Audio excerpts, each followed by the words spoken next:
This talk is entitled The Many Faces of Roosevelt. There are many legends about the Archangel Gabriel. Myths have it that Gabriel is the angel of truth, the messenger of good tidings, that he sits on the left hand of God, that his name means governor or power, that he destroyed Sodom and buried Moses. There is something of all of this in a strangely prescient film about a presidential epiphany. Gabriel Over the White House, starring Walter Huston, was directed by Gregory LaCava, who directed Stage Door. It was produced by, of all people, William Randolph Hearst in 1932, and released in March 1933 by MGM to coincide with the inauguration of FDR. It followed by only 3 months the coronation of Adolf Hitler. The film is a bizarre amalgam of New Deal and fascism. The parallels and the contrasts are as chilling as they are illuminating. They speak volumes about the respective men and their ultimate destinies following their simultaneous ascent to power in 1933. Hitler in January, FDR in March. But this unique script helps illustrate as well the many facets of FDR's personality. Here's the story. President Judson Hammond, played by Walter Huston, is a rank opportunist and the candidate of corrupt interests. Elected during the Depression, he is arrogant, uncaring, and contemptuous of the common man, whom he regards as a rube. But he is a consummate actor, and he has mastered the medium of radio. He is, in short, a great communicator, but a false one. He confides in worrisome tones to an aide, "When I think of all the promises I had made to the people in order to be elected." "Oh, don't worry," the aide responds. "By the time they realize you're not keeping them, your term will be over." Some things, it seems, never change. Hammond's public response to the seemingly endless abyss of the Depression is to become a patriotic cheerleader. "We have emerged from the past depressions," he urges. "Trust in the spirit of Valley Forge. Gettysburg, spirit of the Argonne, America will rise again." But he does nothing. And the unemployed march on Washington. Hammond is indifferent to their plight and to the rampant lawlessness and racketeering infesting our nation. Then the epiphany. Hammond drives his sports car recklessly, 98 miles an hour, down a country road, passes his police escort, and there's a blowout. The car careens out of control and crashes, leaving Hammond in a coma. Enter the Archangel Gabriel. Divine intervention changes Hammond. He emerges from his coma as a champion of the oppressed and the poverty-ridden. As Hammond finally regains consciousness, however, 1 million unemployed are now marching on Washington, and their leaders have been shot by unrestrained underworld thugs. Hammond's cabinet suggests calling out the army to quell the menacing army of the unemployed. He then invites the leaders of the unemployed to come to Washington, and he goes among the marchers in their camp unafraid, and he orders his war secretary to provide food for the marchers. He also promises them an army of construction without profit, which he promises to create. What follows is a truly bizarre fusion of the New Deal and fascism. Hammond fires his cabinet of corrupt toadies to the man. He is now the people's hero. And now he goes before Congress and forces them to grant him dictatorial powers, declaring that his dictatorship will be based on the ideals of Jeffersonian democracy, namely the greatest good for the greatest number. When Congress succumbs, a liberal's wish list is enacted all at once. Hammond appropriates $4 billion, stops all mortgage foreclosures, creates his army of construction, putting people back to work on nonprofit government projects as promised, passes a national banking law, stabilizes the banks, repeals the 18th Amendment, prohibition, provides direct aid to agriculture to the farmers, not to their hogs as Hoover had done, and restores law and order. But at a price. Hammond simultaneously creates a national police force, which deals summarily with criminals, trying them before kangaroo courts without evidentiary rules, without constitutional safeguards or appeals, and then quickly dispenses with them after judgment before firing squads. The streets are safe once again. The people cheer. On the international front as well as the domestic front, simplistic Hearst solutions are now realized. Hammond disavows the Washington Naval Treaty, which is an arms control treaty, demands that all European nations immediately repay their debts to this country. He invites their foreign ministers to attend a conference aboard the presidential yacht, and here he menacingly displays American naval power, treating the visiting dignitaries to a menacing display of Navy bombers easily sinking a fleet of disposable battleship targets. Following this, of course, the foreign leaders, duly cowed, sign a treaty to save the world from war. And so, in this nirvana, never world of William Randolph Hearst, as Robert McIlvaine points out, Pax Americana is established, the Depression is ended, so Hammond dies and goes to heaven, and presumably it rejoins the angel Gabriel. But what then were the striking parallels to which I allude? They're remarkable, actually, almost eerie, considering that this film was produced and distributed before FDR was inaugurated and before the New Deal was even begun. It's extraordinarily intuitive and frighteningly clairvoyant. Consider the measures instituted by Hammond after his epiphany. He passed a banking law. First measure FDR passed was the Emergency Banking Act. Hammond created an army of construction without profit. FDR created the CCC. Hammond went among the army of the unemployed who had marched on Washington without fear. He spoke to them, offered them jobs in the army of construction.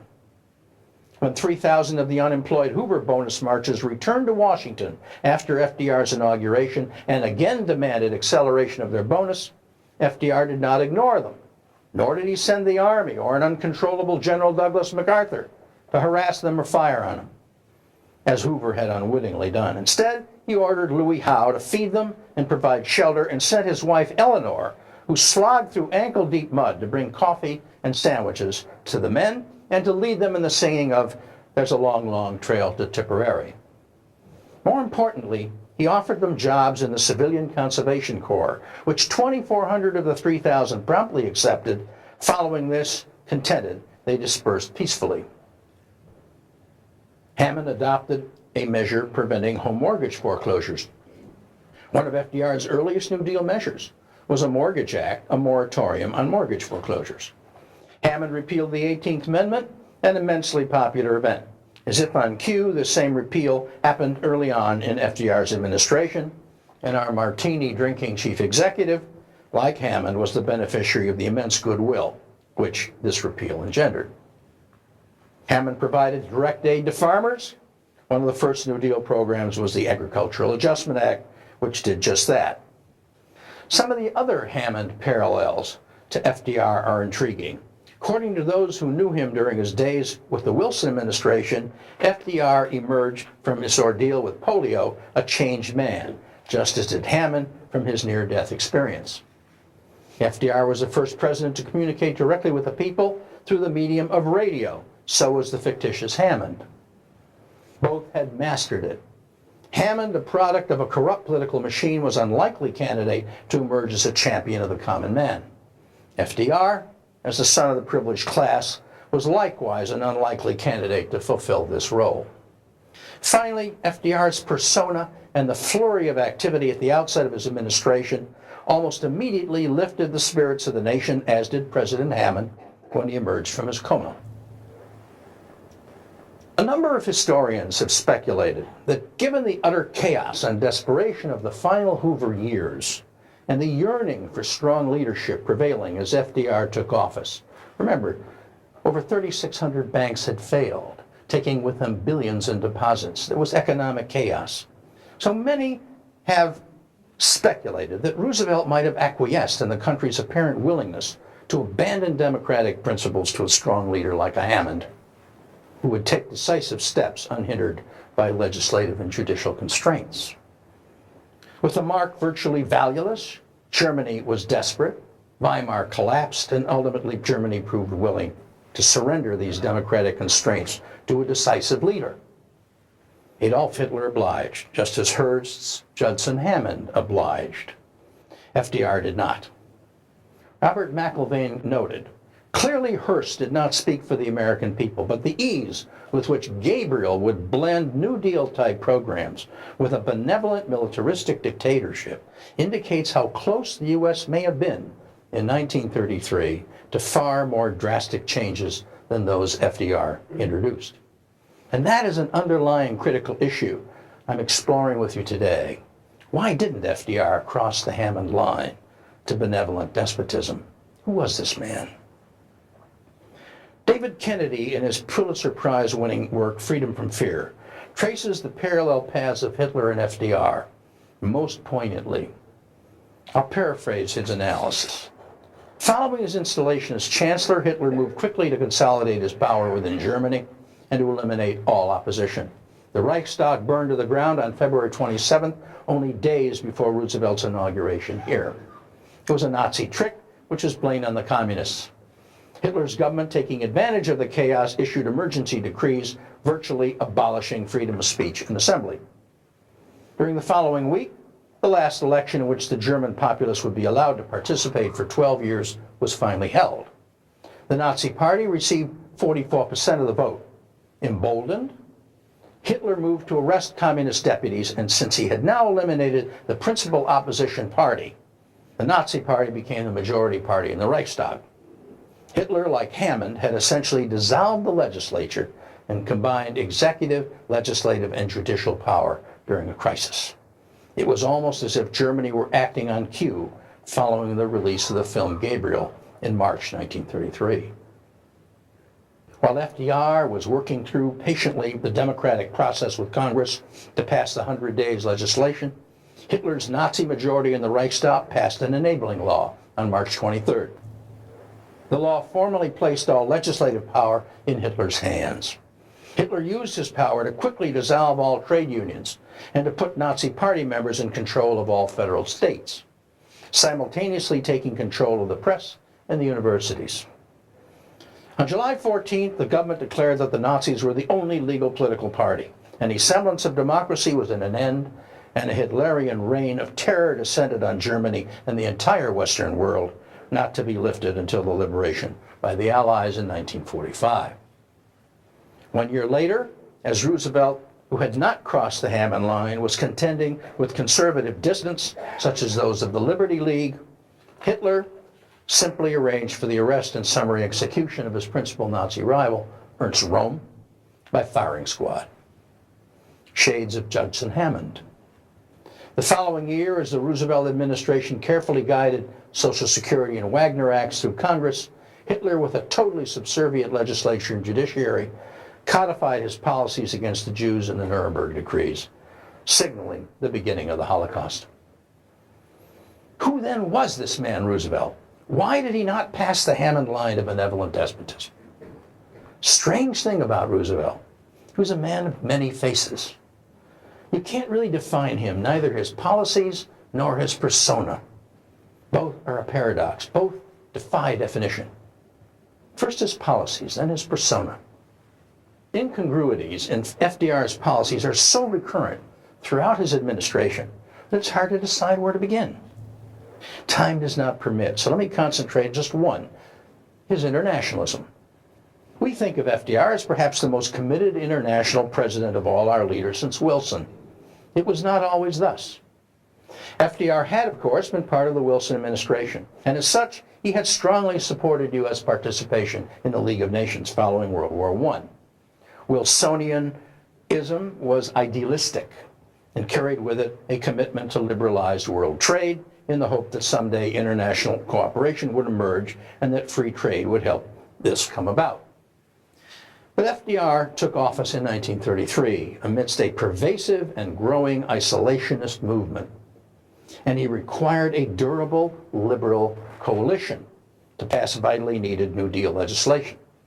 The coalition of necessity included progressive Republicans such as Gerald Nye of North Dakota, George Norris of Nebraska, Bob La Follette, Wisconsin, William Borah of Idaho, Hiram Johnson of California, all staunch isolationists.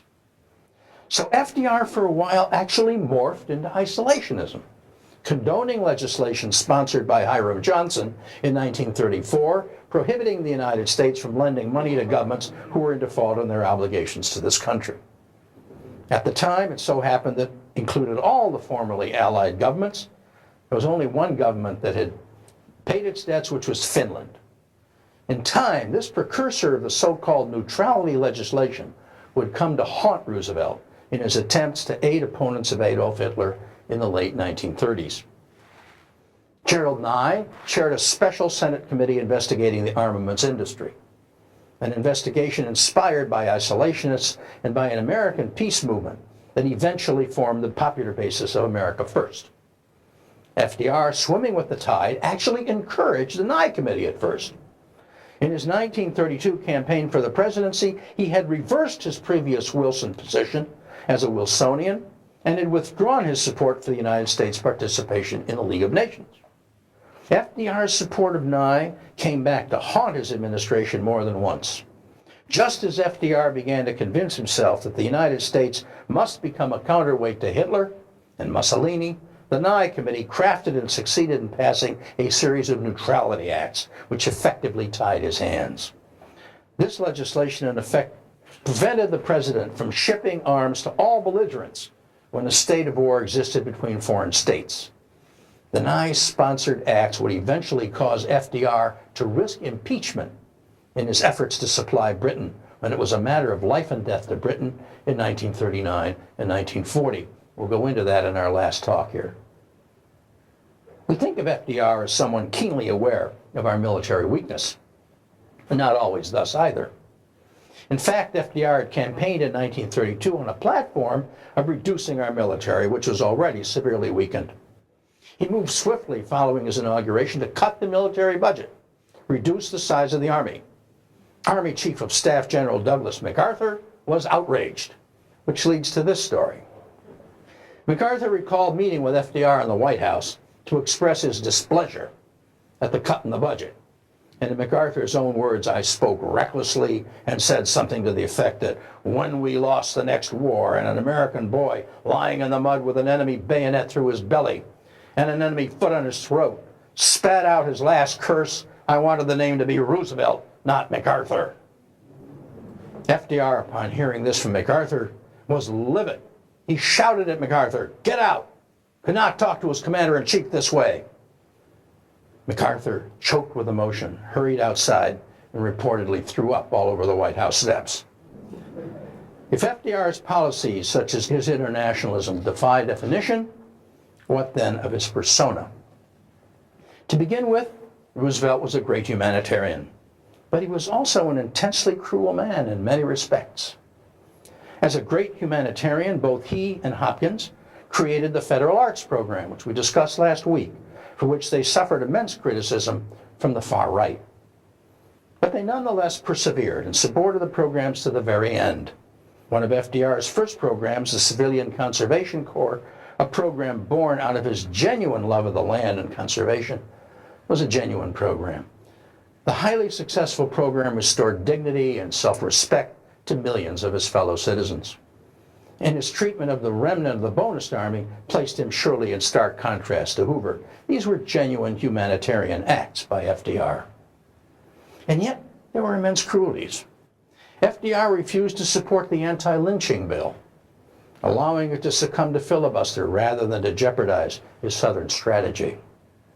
He refused to support increased immigration quotas for Jewish immigrants in 1938, 39, and 1940. And it was still possible to save hundreds of thousands from certain death. He turned mercilessly on his best political friend and staunchest ally, Winston Churchill, virtually isolating him at Yalta and Tehran as he played the Stalin card. But in 1937, FDR came perhaps the closest ever to crossing the Hammond line.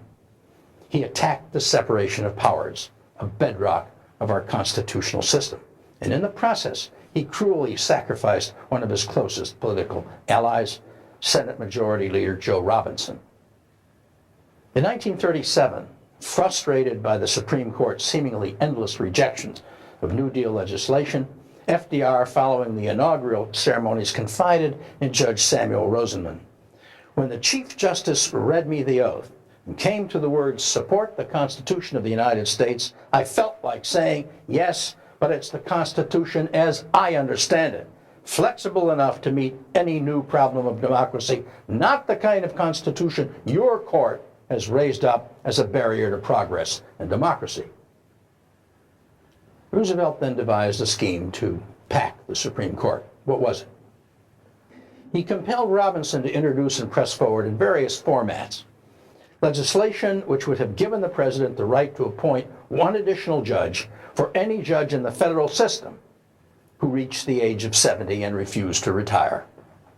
Although the proposed legislation addressed itself to the entire federal system, it was patently obvious that Roosevelt was targeting the Supreme Court. The legislation would already have given him the right to appoint 6 new justices, and would have thus broken down the barrier between the executive, legislative, and judicial branches. As we have seen in the film Gabriel and in Nazi Germany, this was a first step down the slippery slope to autocracy and fascism. In proposing the legislation, FDR gave as his reason the specious argument that the superannuated justices could not keep up with their work and therefore needed the assistance of additional appointees. It was blatant sophistry, an obvious subterfuge contemptuous of Congress. Despite Robinson's protestations and those of his own staff as well, FDR forced Robinson to spearhead this blatant attack by the executive on the legislative branch and judiciary branch. He did so by diabolically playing to what he knew to be Robinson's weakness, namely a lifelong dream to sit on the Supreme Court. It was perhaps the low point of FDR's extraordinary career. National resistance to the court-packing scheme mushroomed, and Robinson was forced to fend off the wrath of Congress, including leaders of his own party, who found FDR's power grab offensive and fiercely resisted it. They continued to resist it despite the potent political pressures being brought to bear on them by the chief executive. Humiliated and exhausted both physically and emotionally, poor Robinson struggled on past the point of physical capacity despite chest pain. He was found dead in his apartment on the morning of July 14, 1937. Much to the chagrin of his congressional leadership, FDR chose not to attend the funeral. Roosevelt biographer Frank Friedel concluded that during the court fight and at times before, FDR had treated his congressional leaders like messenger boys. This practice finally came to a crushing halt as the court-packing plan was finally abandoned in July by the new Democratic congressional leadership in a strong rebuff to Roosevelt. Cruelties such as these, perpetrated by FDR on allies, friends, and soulmates alike, were certainly the most intense cruelties of all. Continuing with the paradox of his persona, FDR was often honest and spoke from the heart. Yet, he had a devious streak. It was impossible to explain the absolute connect of the fireside chats over the extended period of his presidency as the byproduct of consummate acting skills alone.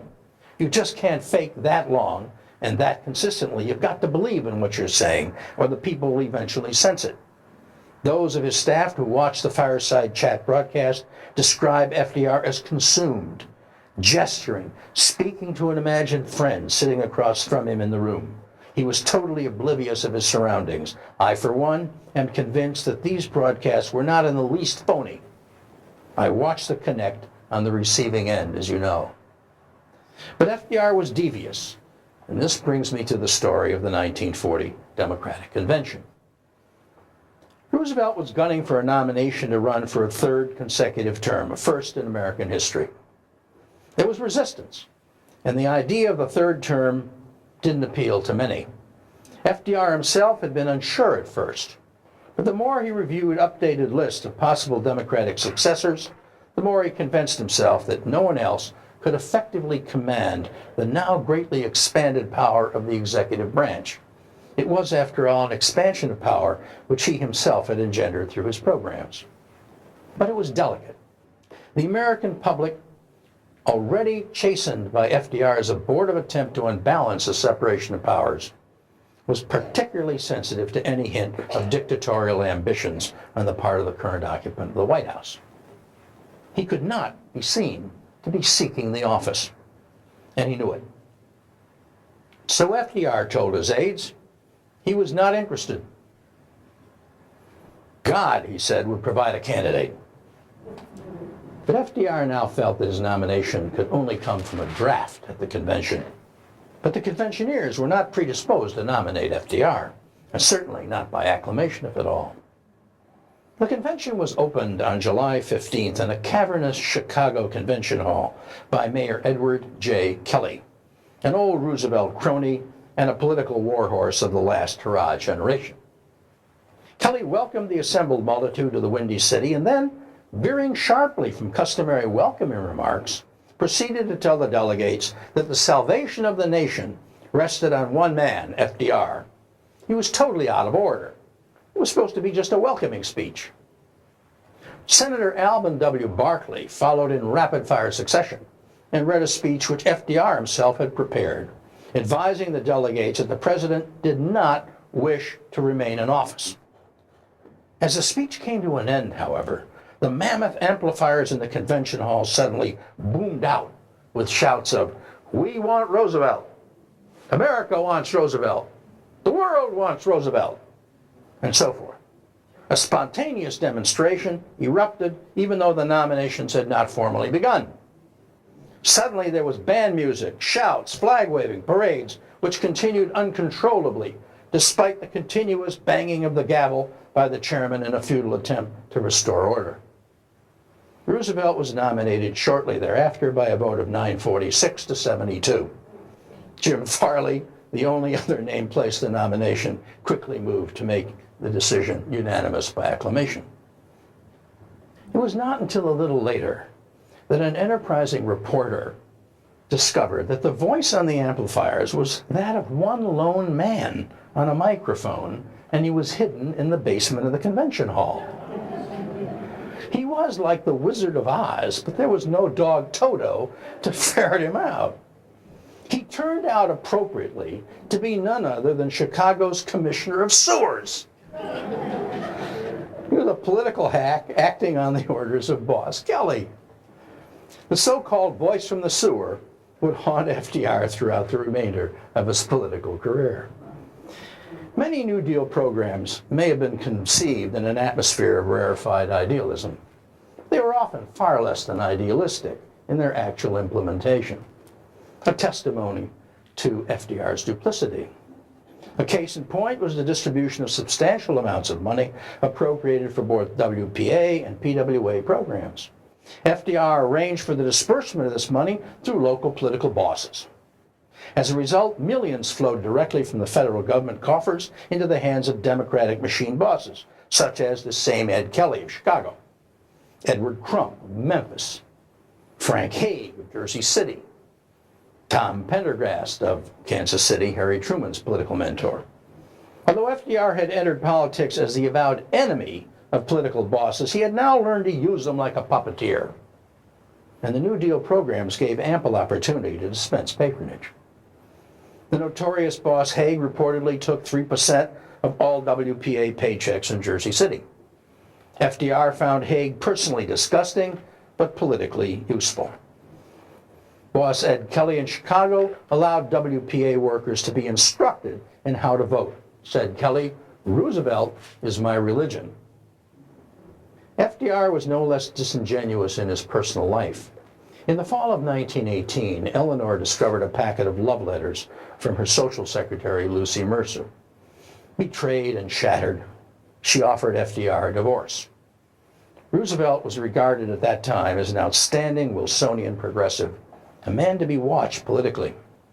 A divorce would have meant the end of his political career.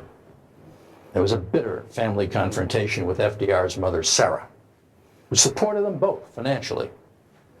Sarah threatened to cut off all financial assistance unless Franklin vowed to give up Lucy. A bargain was struck. Eleanor would never again share Franklin's bed, and Franklin solemnly vowed never to see Lucy again. On the surface, FDR complied with this very unnatural arrangement. Surreptitiously, he later arranged for Lucy Mercer to attend all 4 of his inaugurations. And Lucy was alone with him when he died in Warm Springs, Georgia, April 12, 1945, a fact from which Eleanor never fully recovered. Stories of FDR's insensitivity at home are legion. Eleanor and Franklin were married on St. Patrick's Day, 1905, in New York City. Eleanor's uncle, President Theodore Roosevelt, gave away the bride, but Uncle Teddy immediately became the center of attention, holding forth animatedly as only he could on his adventures in the White House. Poor Eleanor remained in the shadow not only at their wedding, but thereafter as the life of the newlyweds came to be dominated by FDR's mother, Sarah. Sarah presented the newlyweds with a townhouse as a wedding present. That was the good news. The bad news was that it had not only been furnished and staffed by Sarah, but it opened directly into Sarah's own townhouse. When she learned of it, Eleanor wept uncontrollably. FDR had no idea why. At Hyde Park, there was no fixed place for Eleanor at the dinner table, and it was Sarah who presided at all meals.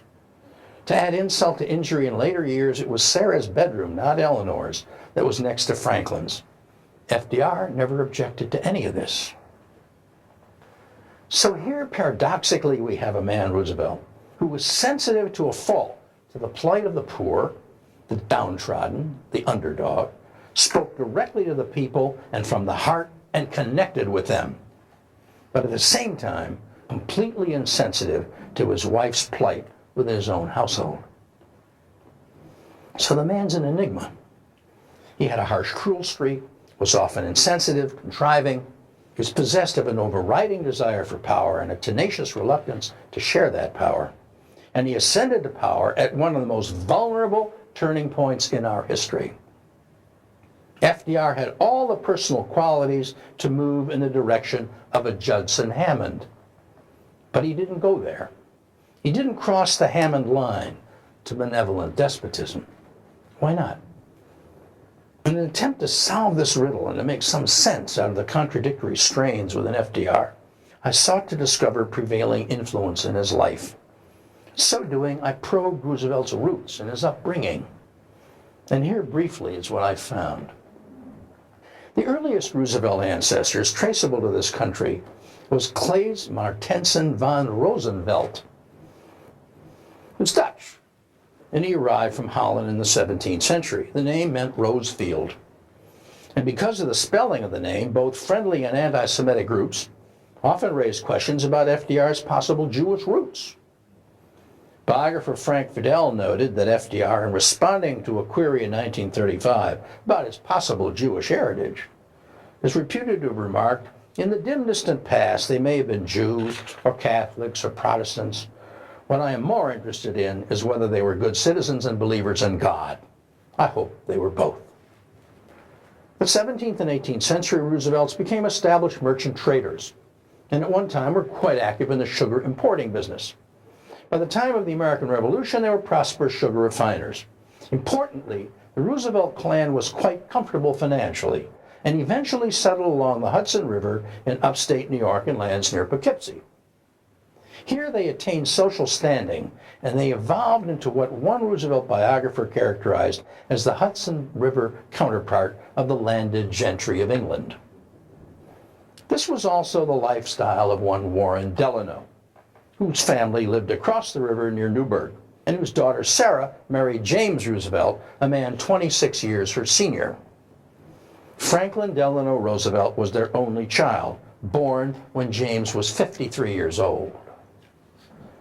More important to the upbringing of FDR, the Roosevelt clan lived a well-ordered existence and seemingly was insulated against the hurly-burly pressures and problems of the outside world.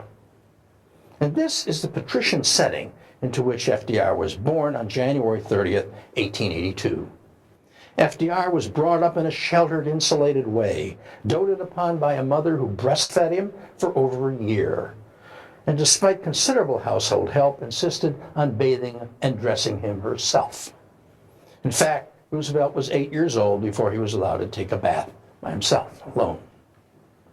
Although FDR was secure, he did not grow up as a mama's boy. The Roosevelts traveled a great deal, during which time FDR was under the care of his nurse, or a governess. Sarah deferred in many things to his father, James.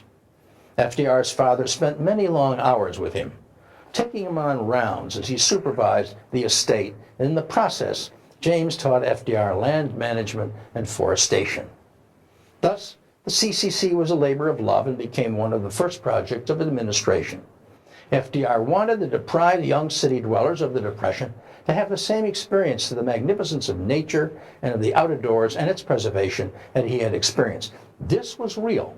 There was nothing guileful or artificial in any way about this. It was quintessential Roosevelt. It was at his core. Starting when he was 3, FDR's parents took him to Europe, where they often frequented German spas, such as Bad Nauheim, where his father, James, took the cure. Here, an interesting thing developed. His parents wanted him to learn German, so they enrolled him in a German folk school for 6 weeks. He did not learn much German, but he did witness German militarism when he was automatically enrolled in a class in military geography mandated by the new Kaiser. It's the same Kaiser that launched Germany into World War I. I am convinced that FDR's sensitivity to this German military proclivity, absorbed at a very early age as he studied at Bad Nauheim, had a great deal to do with his decision early in 1938 to aid Britain despite isolationist protectionism and protestations here. Frank Friedel pointed out that until age 14, Roosevelt was reared in the sheltered world of the novels of Edith Wharton and Henry James. He was so out of touch with the mainstream of American life that he even spoke English with a trace of a foreign accent, and he could not even correctly pronounce the name of Schenectady, a town not that far from the Roosevelt complex. But the Roosevelts had a strong sense of their obligation to the community, a sort of American noblesse oblige. And this, combined with the manifold changes brought on when Franklin went to Groton and then on to Harvard, did much to shape his destiny. At Groton, Roosevelt came under the influence of the rector Endicott Peabody. FDR considered Peabody one of the most compelling forces in his entire life. I feel that an understanding of Roosevelt cannot even begin without considering the effect of Peabody's teaching upon the young FDR. Peabody, who was the son of a wealthy financier, had been educated in England. In the 1880s, he tried to establish in the United States the kind of English academy that he had attended, aimed at educating the sons of the well-to-do. The curriculum he instituted at Groton brought together a classical curriculum with a vigorous Spartan environment and strenuous sports. Most of all, Peabody sought to infuse his boys with a spirit of Christian service and to instill within them a moral vigor in the pursuit of religious and civic responsibilities.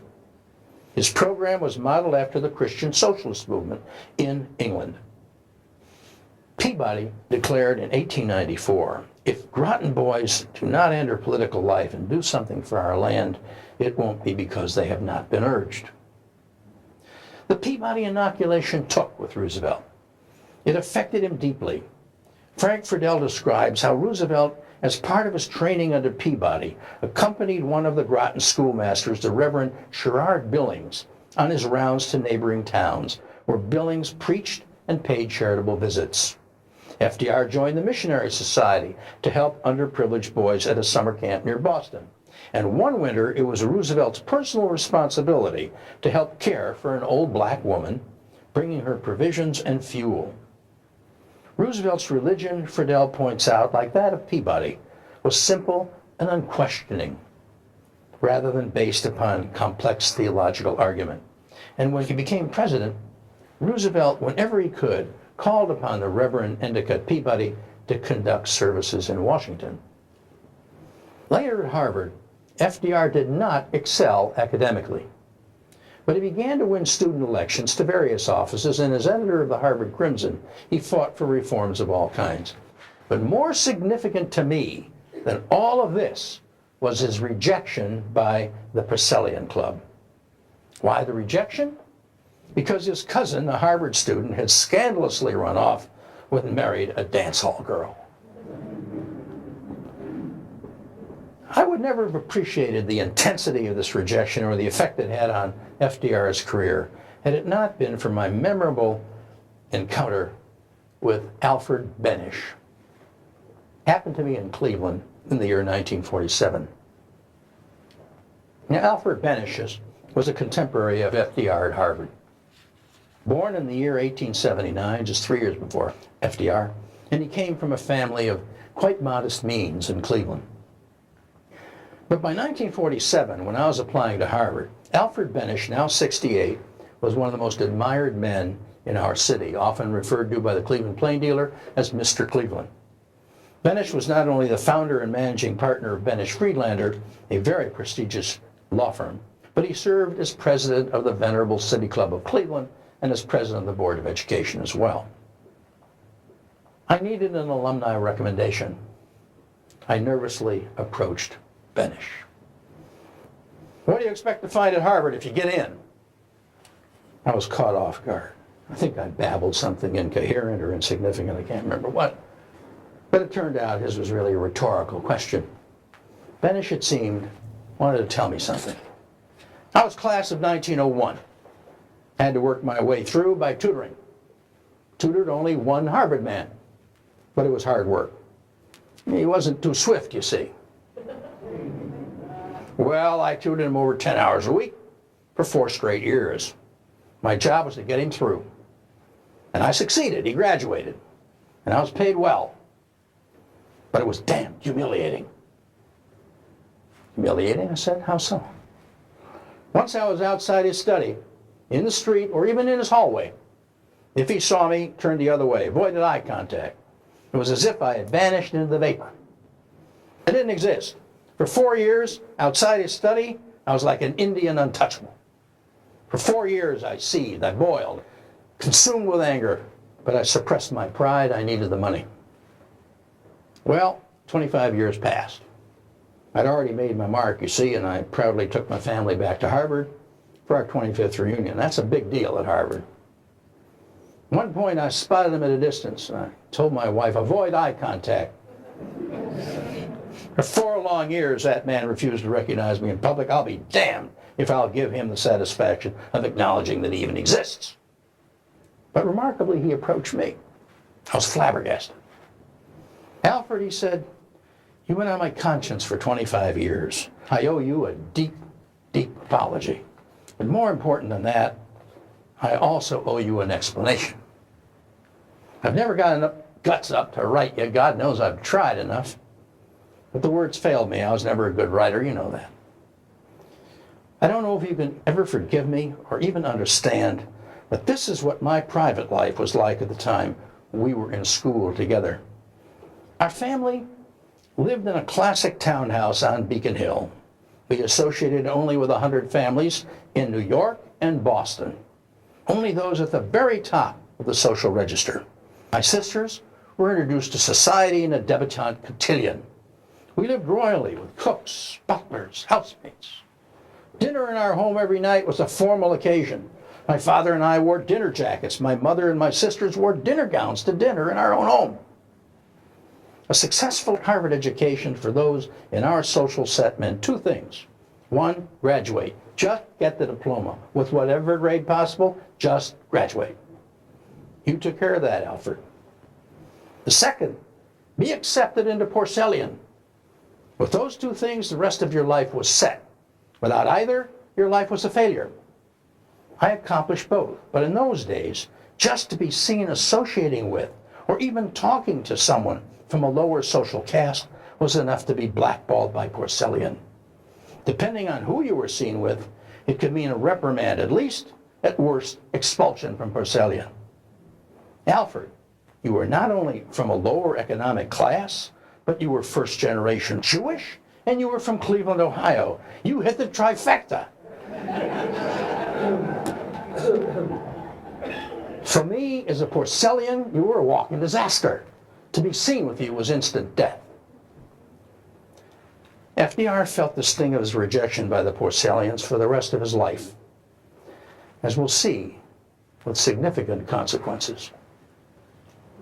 Although FDR would eventually incorporate into the New Deal, much of the idealism of Theodore Roosevelt and TR's new nationalism, and even more of the new freedom of Woodrow Wilson, I feel that the social and political ideas that FDR brought to the White House from his upbringing were the most influential in formulating policy. There was a certain Victorian puritanical social code which imposed upon the elite a Christian obligation to do good, perhaps best typified in the pedagogy of the Reverend Endicott Peabody. T.H. Watkins perhaps summed it up best. If Roosevelt's strategies were vague and his tactics often devious, compulsive, and sometimes extravagantly tempered by political considerations, his instincts were superb. And in his own peripatetic fashion, he would hold firmly to his belief in the government's solemn compact of responsibility to the people.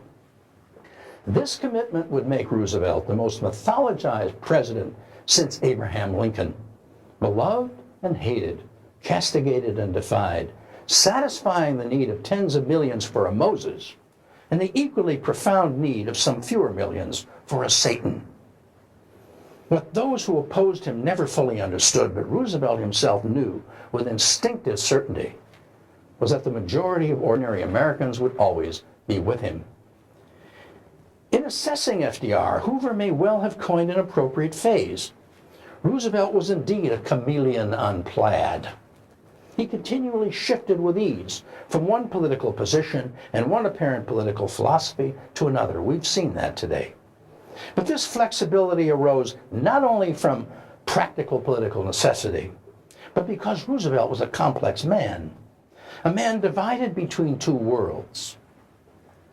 James McGregor Burns concluded that having been born into and raised in a tradition approximating American aristocracy, and having grown up in the Hudson Valley, in Tony vacation spots here and abroad, and through his education at Groton at Harvard, FDR acquired a sense of security and self-assurance that he would never lose.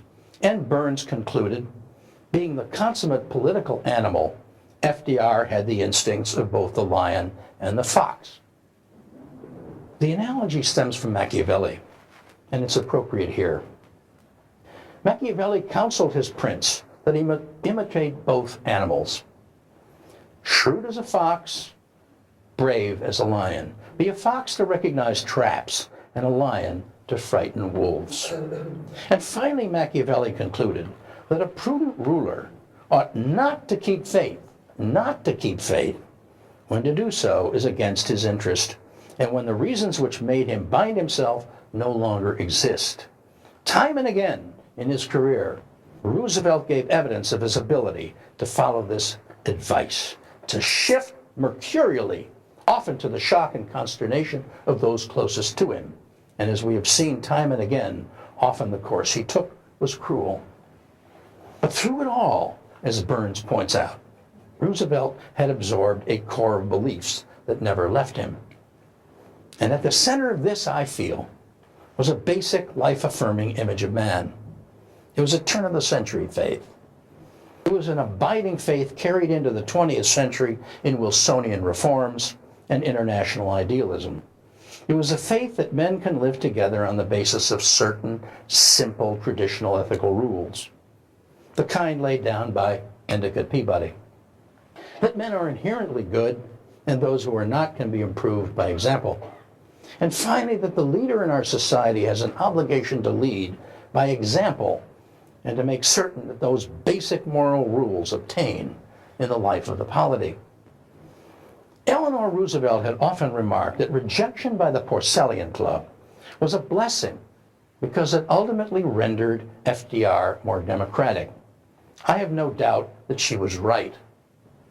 But I feel that the ramifications of that event were far deeper and far more significant even than that. Many 19th century leaders and members of the class from which Roosevelt sprang could not make the shift to the 20th century.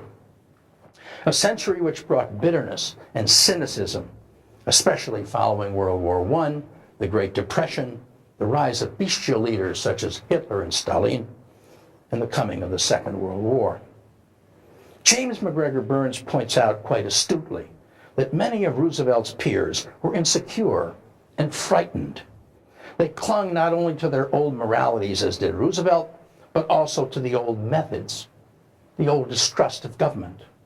They huddled within their porcelain-like class barriers. FDR did not. I am convinced that the rejection by that element of society then proved fortuitous, not only for him, but for the nation. Stroke of luck, actually. For Roosevelt was able to make the jump that they could not. This may well have been because he had not been fully accepted into the ranks of the elite and was thus not as committed to the old ways and institutions. It may as well have been in part because of an epiphany when he contracted polio, came face to face with death, and overcame it. It may have been because he was drawn away from the pedestrian world of business and law into the hurly-burly but dynamic and ever-challenging, rough, tough world of New York state politics. A challenge rarely, if ever, faced by his class peers. But whatever the reason, Roosevelt was bound to no fixed mooring. He remained flexible. He was able to shift allegiances like Machiavelli's prince, which he often did. He was far more able than his peer group to shift among the segments of the political world and to make himself at home in all of them. It was a survival mechanism, but one which was anchored in his self-assurance. A self-assurance which he gained not only from his secure upbringing, as Burns pointed out, but from being forced outside that group at Harvard. It was this self-assurance, this separateness, I feel, which allowed the scion of a 19th century patrician clan to become the founder of modern-day liberalism. It was this self-assurance and this separateness that allowed FDR to break the bonds of Bora and Nye isolationism and the Neutrality Acts, and to risk impeachment in committing our country to the salvation of Britain in 38-39. Finally, despite all of the many faces he showed, and for all of the deviousness and all the cruelty in both his political and his personal life, and for all the political opportunism that dominated his career, I am also convinced that there was underlying it all a fundamental 19th century Victorian morality. There was a certain inner compass that stayed on true north and prevented FDR from crossing the Judson-Hammond line to benevolent despotism. It was a compass that President Judson Hammond and his mentor, William Randolph Hearst, could never find. It was, after all is said and done, the Endicott Peabody compass that not even the Archangel Gabriel could bestow on the Judson Hammond White House. Thank you.